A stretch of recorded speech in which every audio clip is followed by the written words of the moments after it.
நீங்க சொல்லலாம், எதுக்குனாலும் நான் தேடி தேடி போக வேண்டியதா இருக்குது, அன்புன்னா தேடி போக வேண்டியது இருக்கு, தேவைன்னா தேடி போக வேண்டியது இருக்குது.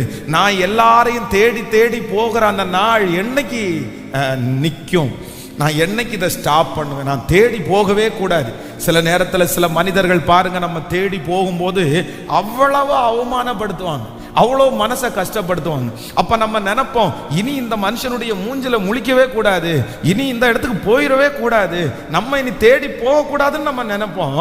ஆனா பாருங்க, சில சூழ்நிலைகள் திரும்பி வரும், திரும்பியும் அதே மனுஷனிடத்துல போய் நிற்கக்கூடிய ஒரு சூழ்நிலை வரும்.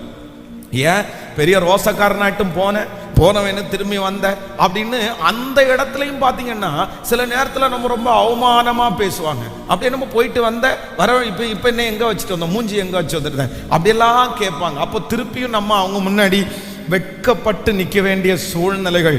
இது யாருக்காக ஆண்டவர் பேசுறாருன்னு தெரியல. ஒருவேளை இது தீர்க்க தரிசனமான வார்த்தையா இருக்கலாம். நீங்க போகவே கூடாதுன்னு நினைக்கிற இடத்துல கூட போய் நிற்கக்கூடிய ஒரு கட்டாயத்துக்குள்ள நீங்க தள்ளப்பட்டிருக்கலாம். நான் இவங்கள்ட்ட காலமான கூட போக கூடாதுன்னு நினைச்சேன் பாஸ்டர், பட் இவங்க முன்னாடி போய் நிற்கக்கூடிய ஒரு சூழ்நிலையை கர்த்தர் அனுமதிப்பாரோ? ஆனால் ஆண்டவர் வாக்கு கொடுக்கிறார். 26ஆம் அதிகாரத்தினுடைய துவக்கத்திலே ஒரு தேவ பிள்ளை போய் முன்பாக நிற்கிறது.